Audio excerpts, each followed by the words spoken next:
श्री गुरु चरण सरोज रज निज मनि मुकुर सुधारि।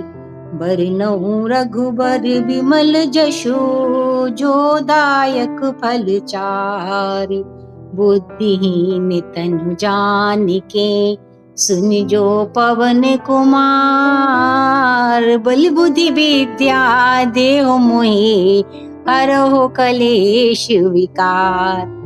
जय सिया राम, जय जय सिया राम, जय सिया राम, जय जय सिया राम। प्रिय भक्तों, आप सभी का स्वागत है। आज हम श्री राम की 8वें भाग में प्रवेश कर रहे हैं। पिछले भाग में हमने देखा था कि भगवान श्री राम माता सीता और लक्ष्मण जी चित्रकूट पर्वत पर अपनी पर्णकुटी बनाकर निवास करने लगे थे। आज की कथा वहीं से प्रारंभ होती है। चित्रकूट का वातावरण अत्यंत शांत और पवित्र था। मंदाकिनी नदी का निर्मल जल बह रहा था। पक्षियों का मधुर कलरव, ऋषियों के आश्रम और वन की हरियाली इस स्थान को दिव्य बना रहे थे। भगवान श्री राम वनवास को भी आनंद पूर्वक स्वीकार कर चुके थे।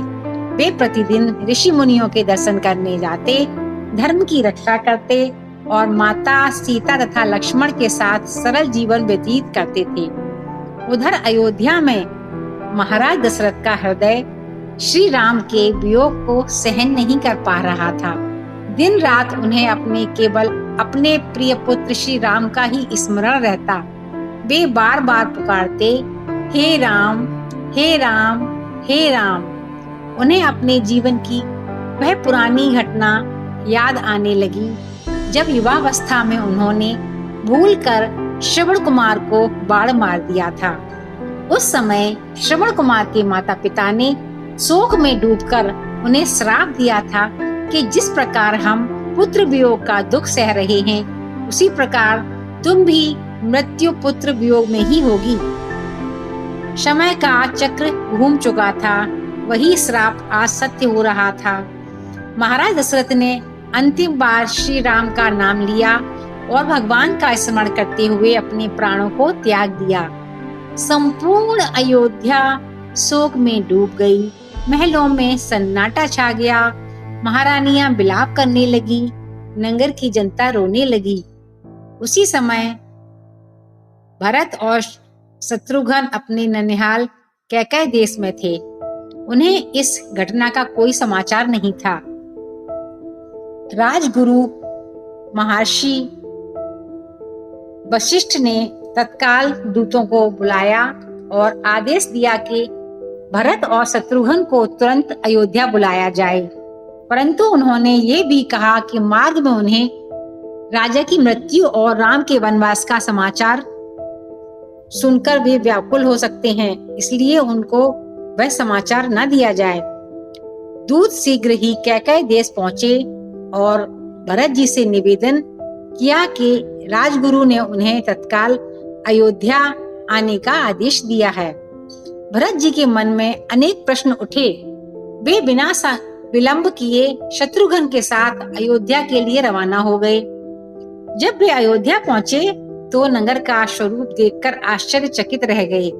जहां उत्सव और संगीत की ध्वनि गूंजती थी, वहां आज चारों ओर शोक का वातावरण था। गलियां सुननी थीं, लोग उदास थे और राजमहल में मौन पसरा हुआ था। भरत जी सीधे अपनी माता कैकेयी के पास पहुंचे। उन्होंने देखा कि माता ने साधारण वस्त्र धारण किए हैं, पर उनके मुख पर वैसा दुख दिखाई नहीं दे रहा जैसे पूरे नगर में था। भरत ने पूछा, माताश्री, ये सब क्या हुआ है? पिताश्री कहाँ हैं और मेरे आराध्य भ्राता श्री राम कहाँ हैं? तब कैकेयी ने अत्यंत शांत भाव से कहा कि राजा दशरथ अब इस संसार में नहीं है। राजा दशरथ अब इस संसार में नहीं रहे और श्री राम 14 वर्ष के वनवास के लिए चले गए हैं। यह सब मैंने अपने 2 वरदानों के कारण कराया है। अब तुम्हें अयोध्या का राजा बनना है। यह सुनते ही भरत के पैरों तले मानो धरती खिसक गई हो। उनकी आंखों से अश्रुधारा बहने लगी। उन्होंने दुख और क्रोध से कहा, माता, आपने यह क्या कर दिया? जिस श्री राम को मैं अपने प्राणों से भी अधिक प्रिय मानता हूँ, उन्हें वन भेज दिया और पिताश्री भी शोक में संसार छोड़ गए। ऐसा राज्य मुझे कभी स्वीकार नहीं है। भरत जी ने कैकेयी के कर्म की कठोर निंदा की। शत्रुघ्न भी अत्यंत क्रोधित हुए। संपूर्ण राज परिवार शोक में डूब गया। इसके बाद महाराज दशरथ का विधि पूर्वक अंतिम संस्कार संपन्न किया गया। भरत जी ने अपने पिता को श्रद्धांजलि अर्पित की और मन ही मन यह संकल्प लिया कि वे श्री राम को वापस अयोध्या लेकर ही आएंगे। कुछ दिनों बाद राजसभा बुलाई गई। महर्षि वशिष्ठ ने भरत से कहा कि राज्य बिना राजा के नहीं चल सकता, इसलिए वे सिंहासन स्वीकार करें। किंतु भरत ने विनम्रता से उत्तर दिया, अयोध्या के वास्तविक राजा केवल मेरे बड़े भ्राता श्री राम हैं।